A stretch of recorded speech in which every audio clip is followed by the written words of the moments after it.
Okay, so ready to dive into When Breath Becomes Air. Absolutely. It's a powerful one. It really is. This memoir by Paul Kalanithi, just the title itself, it hits you right away, with this like heavy existential feeling. Yeah, We're definitely. going deep into this world of a neurosurgeon, and he's confronting his own mortality. It's a unique perspective. It really is. And what makes it even more fascinating is Paul's journey, right?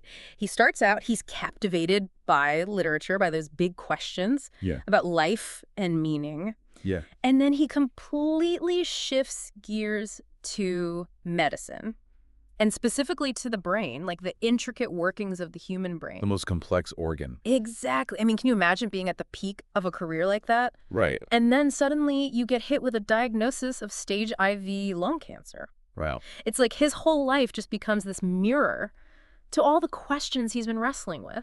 And it's interesting because his early fascination with literature, with philosophy even, Right. wasn't just some, youthful phase he went through. Mhm. It really laid the groundwork for him moving into medicine. I see. You see this in his teenage fascination with the wasteland, T.S. Eliot's poem. Oh, yeah. And it wasn't just like the beauty of the poetry. It was that exploration of meaninglessness, isolation, which we all kind of feel sometimes, right? Yeah, totally. That feeling of being adrift. And he didn't just like dabble in literature, right? He got a master's degree in it. Yeah, he was serious. He was deep into Konrad Nabokov, authors who really dig into the human condition. They really get you thinking.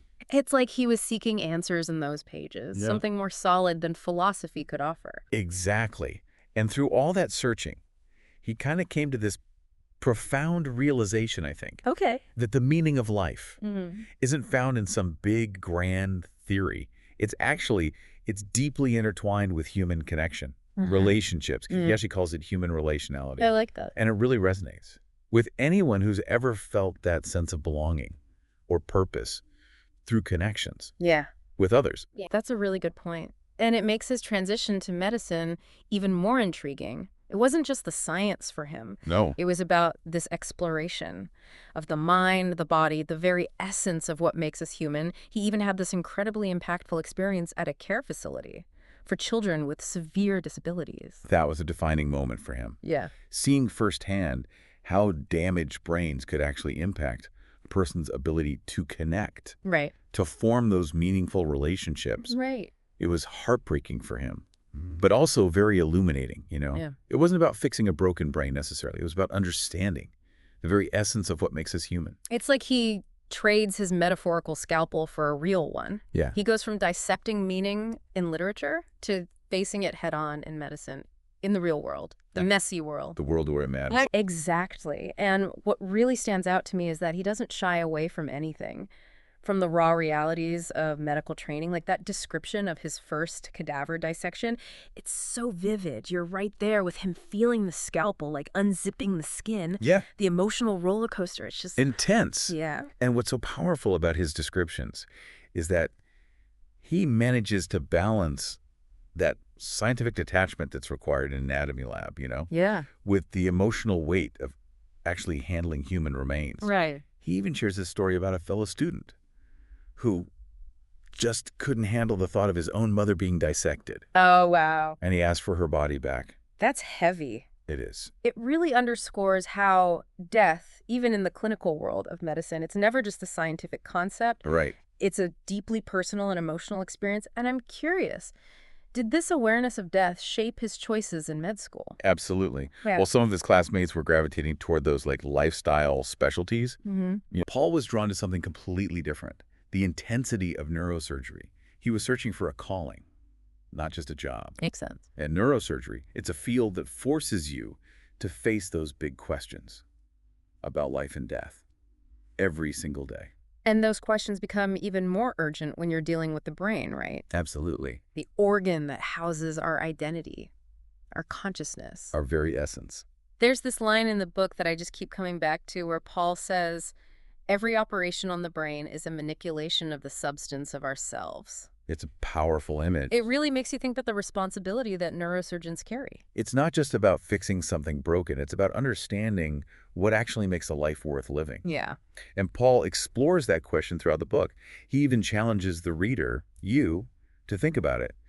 Would you trade your ability to talk, for instance, for a few more months of life? That's such a hard question.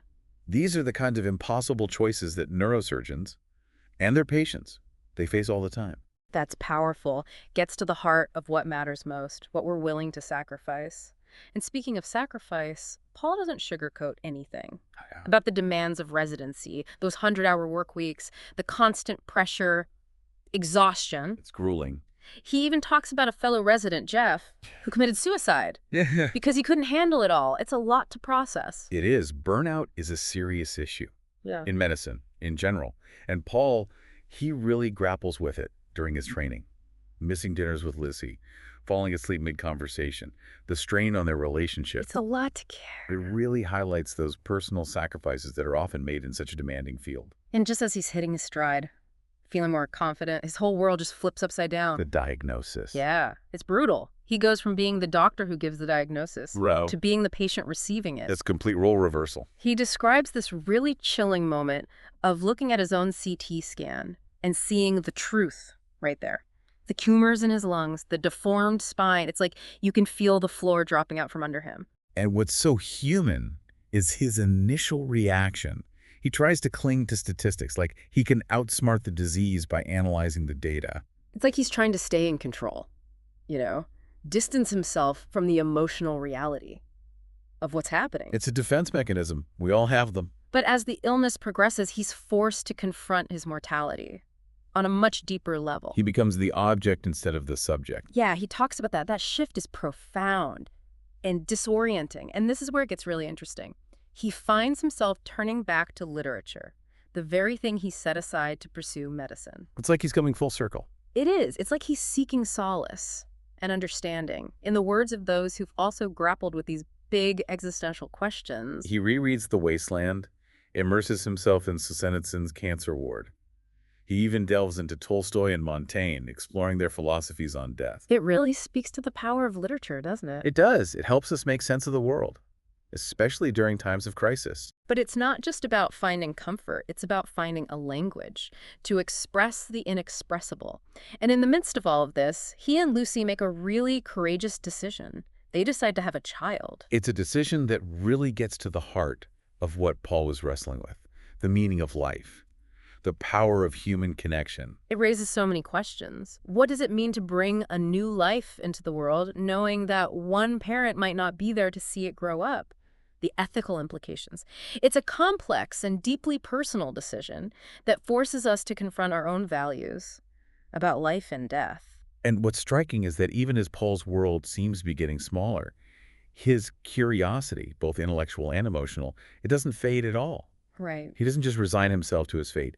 He's actively searching for ways to engage with life, to find meaning and purpose in the time he has left. He even experiences a brief remission, a glimmer of hope. Oh, wow. That allows him to go back to the operating room, a world he thought he'd have to leave behind forever. It's like a second chance. It is, in a way, but it's also bittersweet.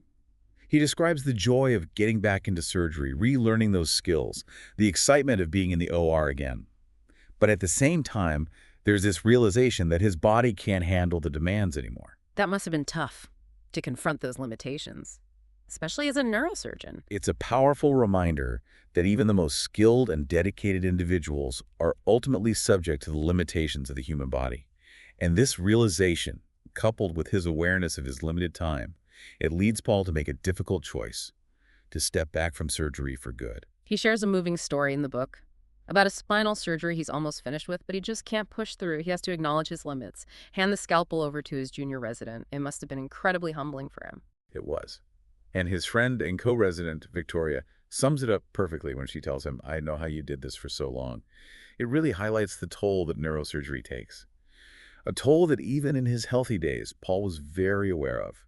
But now, facing his own mortality, he's forced to accept that he can't meet those demanding standards he set for himself. But even though he can't operate anymore, his desire to contribute, it doesn't go away. No, it doesn't. He channels all of his energy and intellect into writing. He starts working on chapters for neurosurgery textbooks, crafting essays about his journey, even considering writing a memoir. It's amazing, all while undergoing chemo, battling fatigue, dealing with those awful side effects. It's incredible. And what's so remarkable is his honesty throughout it all. He doesn't shy away from the pain, the fear, the uncertainty. He writes candidly about losing his sense of self, struggling to reconcile his identity as a doctor with his new reality as a patient. It's a powerful exploration of what it means to be human in the face of our own vulnerability. And he doesn't hold back on those really dark moments either. When he questions everything, rails against the unfairness of it all. I remember that part where he jokes with Emma, his oncologist, about starting to smoke. Oh, yeah. It's dark humor, but it's also kind of a way to break the tension, you know, highlight the absurdity of the situation. That humor is so important. It's a reminder that even in the face of death, we can still find those moments of lightness, of connection, of shared humanity.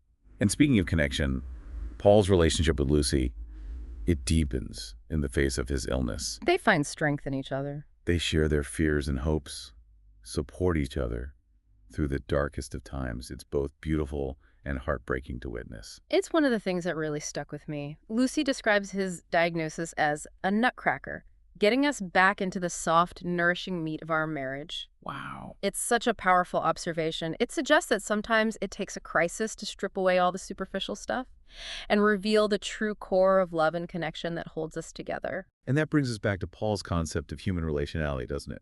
It's not just an abstract idea. It's the essence of what gives our lives meaning, especially when facing suffering and loss. It's in those moments of deep connection, of shared vulnerability, that we find the strength to face our own mortality. And then there's that incredibly moving moment in the book, Paul's determination to be there for Lucy's labor, even though he's bedridden and so weak. He wants to witness the birth of his daughter, Katie, to be a part of this new life, even as his own is fading away. It's such a powerful juxtaposition, facing his own mortality, while witnessing the miracle of new life. It speaks to the enduring power of human connection, even in the face of unimaginable loss. And it really makes you think about what it means to live a meaningful life, even when time is running out. Absolutely. And that's something we'll continue exploring as we delve deeper into Paul's story. It's incredible how he just keeps going, you know. That commitment to meaning, to purpose, it really defines his final chapter. Yeah. Like, he's forced to confront these limitations. He has to accept that he can't be the surgeon he once was. Yeah. But he finds another way, you know. It's like that passion in him, that drive, it just had to find a new outlet. Instead of the scalpel, it's the pen. Exactly. He starts pouring his knowledge and all that expertise into these chapters for neurosurgery textbooks. It's something that'll outlast him, right? Yeah. And he doesn't just stop there. He starts crafting essays, exploring this amazing intersection between neuroscience and the human experience. Yeah. It's a perspective that I think only someone who has lived on both sides, you know, the doctor and the patient, can really offer. It's like he's building this bridge between the science and the deeply personal. He takes these complex medical concepts and makes them relatable. Meaningful, yeah. Yeah. For anybody who's ever stopped to think about what it means to be human, really. And what I find really striking is the raw honesty in his writing. He just lays it all out there. His fears, his doubts, even anger, those moments of despair. He doesn't try to sugarcoat what it means to face death. He invites you right in, right, to that darkness, to confront those uncomfortable truths with him. Yeah, exactly. He even talks about the frustration of losing his sense of self, you know? Trying to reconcile his identity as a doctor, the healer, with being the patient, the one who needs healing. It's a huge shift. I bet a lot of people in similar situations would feel that. Totally. That loss of control, the feeling that something has been taken from you. And it's so hard to deal with that. It really is. And Paul, he doesn't shy away from those really dark moments. Yeah.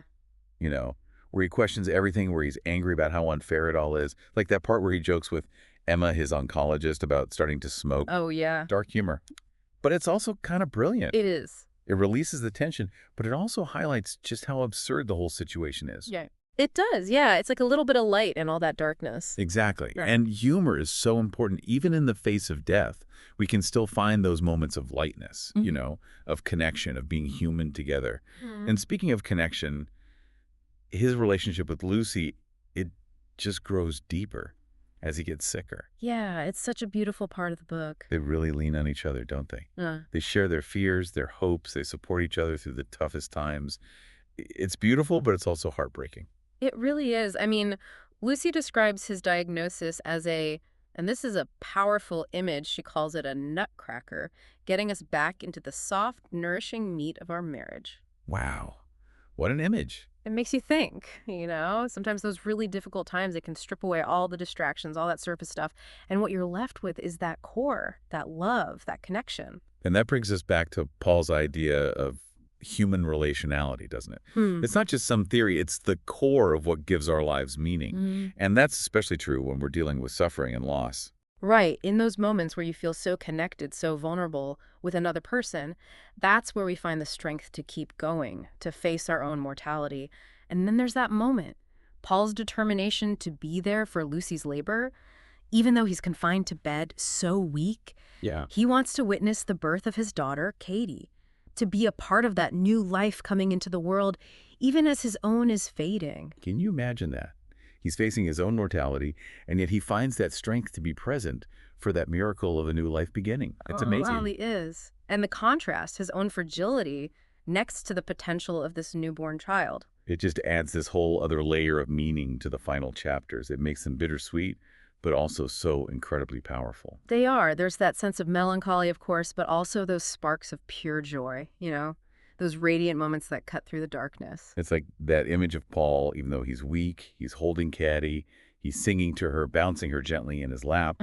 Or that description of their living room, filled with family, everyone telling stories, laughter filling the house. They create this bubble of normalcy, of comfort, even as his health is declining. Those moments are so important. They're a reminder that even as we come to the end of our own stories, there's still space for those things, love, connection, meaning. Exactly. And Paul's story, it becomes everyone's story in a way. It's not just about a neurosurgeon who's dying. Wow. It's about being human, experiencing all of it, the joy, the sorrow, the wins, the losses. It's what makes up a life. His story really makes you think about what's important, right? What matters most to you, how you want to live your life, how you want to be remembered. It's a powerful message. And even as Paul is accepting what's happening, he's still wrestling with those big questions, those same questions that have followed him since he was young. Like, what does it mean to live a good life? What does it mean to find meaning when you're suffering? How do we make peace with the fact that we're all going to die?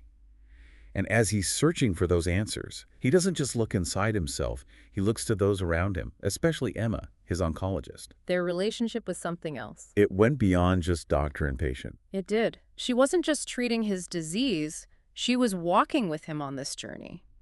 She didn't try to give him the answers, but she helped him understand it all, to face it. She becomes almost like a guide for him, someone who helps him focus on what really matters, on defining his values in the time he has left. She pushes him to face his fears, to really embrace each moment, to find beauty and meaning even when he's suffering. And she wouldn't talk about his prognosis at all. No, she wouldn't. She said it was more important for him to live fully right now, in the present, than to get caught up in statistics and predictions. It's such an interesting approach. It makes you wonder, how much do we really want to know about our own death? Can focusing on the future take away from actually living now? It's a question Paul wrestles with. As he moves through those final stages, and even as his body gets weaker, his mind stays so sharp, so engaged. He keeps writing, determined to leave something behind, a record of his thoughts, of his experience, a legacy for his daughter. It's incredible how resilient he was, and that dedication to finding meaning, even when he was so close to the end. His story, it's personal, but it also speaks to everyone. We all face challenges, setbacks. We all have that capacity for resilience, for growth. And what's so inspiring about Paul, he never stops looking for meaning. He finds it in his relationships, in his writing, even in just being there for the birth of his daughter. Yeah. He leaves a legacy that goes far beyond his own life. He inspires us to really live, to appreciate every moment, to find our own meaning. Absolutely. And as he wrote, this is not the end, or even the beginning of the end. This is just the end of the beginning. His journey might be over, but ours keeps going. That's a good point. And there's so much more to unpack, so many layers to Paul's story. That's what we'll be looking at next, those final days, his legacy, and the powerful lessons he leaves us about life, death, and everything in between. It really is amazing, his story. It's so personal, and yet it speaks to everyone. It really does. And I think one of the things that struck me most was how Paul explored faith after his diagnosis. Oh, definitely. It's such a big part of his journey. He's wrestling with these huge ideas, higher power, is there an afterlife, all of that. And he finds some peace in those core values of Christianity. Sacrifice, redemption, forgiveness. Exactly. And it wasn't about feeling guilty all the time. That's what I got from it anyway. Well, it was more about acknowledging that struggle. Yeah. right? To live up to those ideals. That we all have those flaws, we all make mistakes, but it doesn't make us any less capable of love or compassion. It's part of being human. And Paul really embodies that struggle. He's brilliant, he's ambitious, driven, but he knows he has those limitations too, right? He doesn't hide from them. That's what makes him so relatable, I think. He's not this perfect person. He's just like us. We all have those same questions, those same fears, those same hopes. And even though he doesn't buy into this idea of blind fate, he knows that sometimes there are forces beyond our control, like death.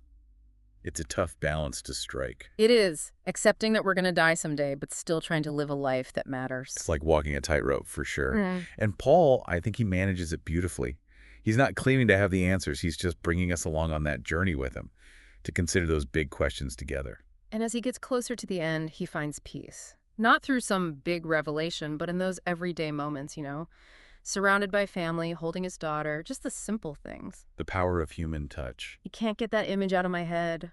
Paul singing to Caddy, bouncing her on his lap even though his body's giving out on him. It's a powerful image. It reminds us that love is so powerful. It can carry us through even the darkest times. And it brings us back to this idea that meaning isn't this big abstract thing. It's in those everyday moments, the connections we make, the love we give and receive. And that's what stays with you after you finish this book, this deep appreciation for how fragile life is, how precious it is. When breath becomes air, it encourages us to really be present, to enjoy those small things, connect with the people we love, find meaning not in chasing something huge, but just in living. Living authentically and with an open heart.